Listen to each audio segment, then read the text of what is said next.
అసలు ప్రభుత్వాన్ని నడిపిస్తురా circus company నడిపిస్తురా అర్థం కానటువంటి పరిస్థితి ఉన్నది.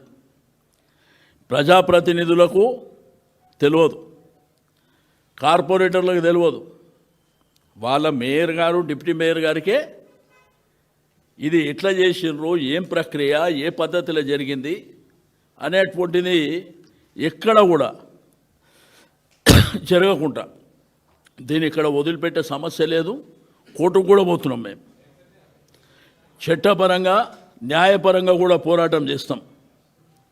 మీరు ఉన్న చరిత్రలో మార్చేసి మీ ఇష్టానుసారం చేసుకోనికే ఇదేం రాచరిక పాలన కాదు. ప్రజాస్వామ్యంలో మనం ఉన్నాం. నిన్న కూడా అసెంబ్లీలో మీరు చూసారు. అసెంబ్లీ నడిపించే విధానం 6 సార్లు శాసనసభ్యుని, మా వాళ్ళు 3 సార్లు ఉన్నారు. చాలామంది ముఖ్యమంత్రులని స్పీకర్లను చూసినాం.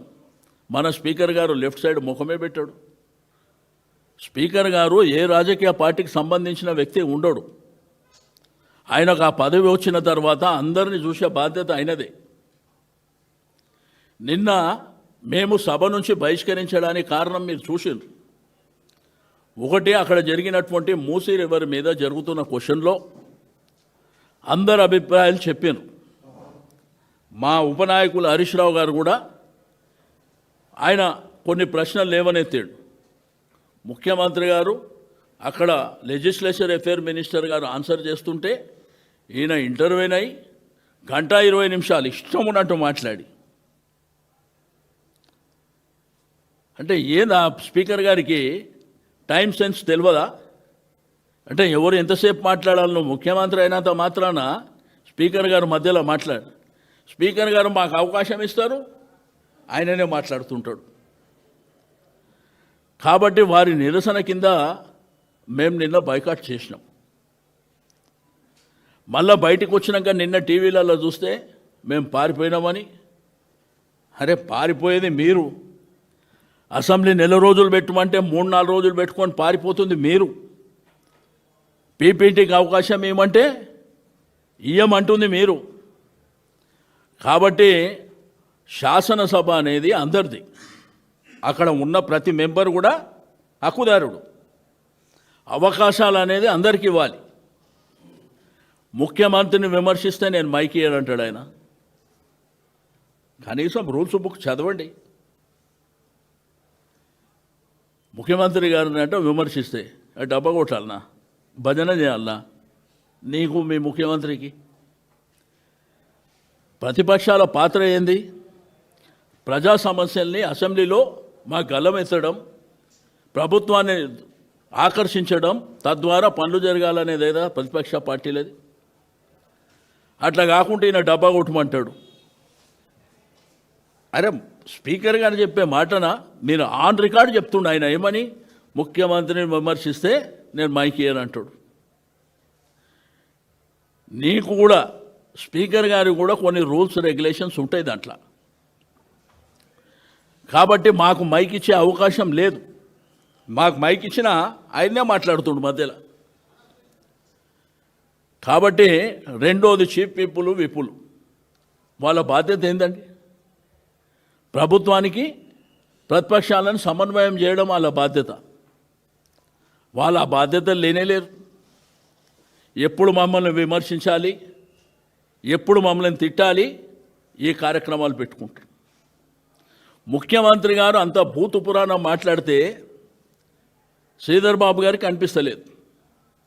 ఆయన నేను లేచి అడిగితే ఏమంటాడంటే మీ పేరు పెట్టి చెప్పిండా అని మాట్లాడుతుండే. ఆయన ఓపెన్గా మా దిక్కు చూపిస్తూ మాట్లాడిండు. మిమ్మల్ని తీసుకుపోయి అనంతగిరి హాస్పిటల్లో జాయిన్ చేయాలని చెప్పి మా వైపు చూపించి మాట్లాడిండు. ఆయన లెజిస్లేచర్ అఫేర్ మినిస్టర్ గారు మీ పేరు చెప్పలేదు కదా అని చెప్పి ఆయన తెలివిగా మాట్లాడుతాం. కాబట్టి మాకు మా ఎమ్మెల్యేలకు వచ్చేటువంటి గౌరవం దక్కే వరకు మేము ఆ శాసనసభకి ఎందుకు పోవాలండి? దేనికోసం పోవాలి? ఇప్పుడు ఆడ మాకు మైక్ ఇవ్వనంటారు, ప్రతి విషయం బుల్డోజ్ ఇచ్చే కార్యక్రమం. ఒక క్వశ్చన్ మీద ముఖ్యమంత్రి 1:20 నిమిషాలు మాట్లాడవచ్చా? మాట్లాడితే మాకు కుళ్ళుందంట మా కడుపులో. నీకే ఆ విషయం ఉంది కదా, ఆ కంపంతా నీ నోటి నుంచే వస్తుంది కదా.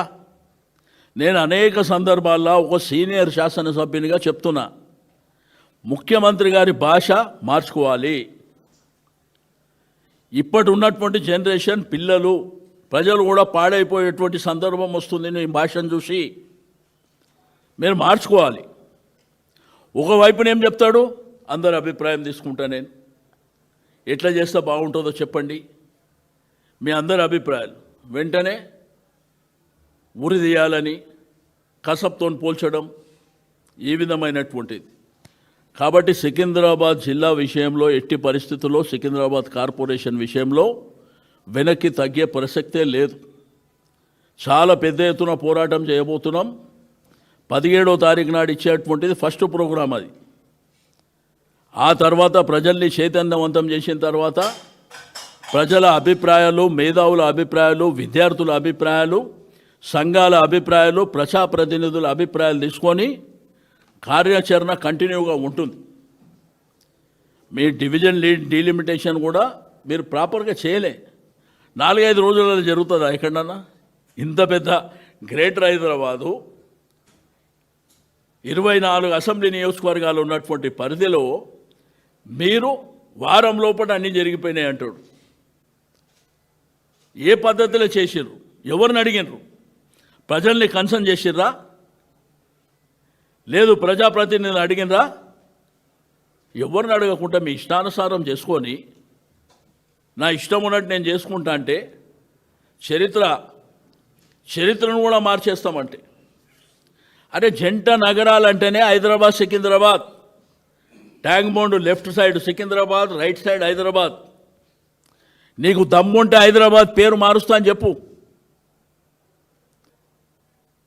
అరే సికింద్రాబాద్ కల్చరు, సంస్కృతి, అక్కడ ఒక చరిత్ర ఉన్నది. ఆ చరిత్రను నువ్వు మార్చేసి కొత్తగా ఏర్పడ్డటువంటి గ్రామాలకు నువ్వు పోవాలన్న పద్ధతిలో మీరు చేస్తే దీన్ని సమాజము మిమ్మల్ని అప్రిషియేట్ చేసే పరిస్థితి కాదు, మిమ్మల్ని పొందబెట్టే పరిస్థితి వస్తుంది, గుర్తుపెట్టుకోవాలి.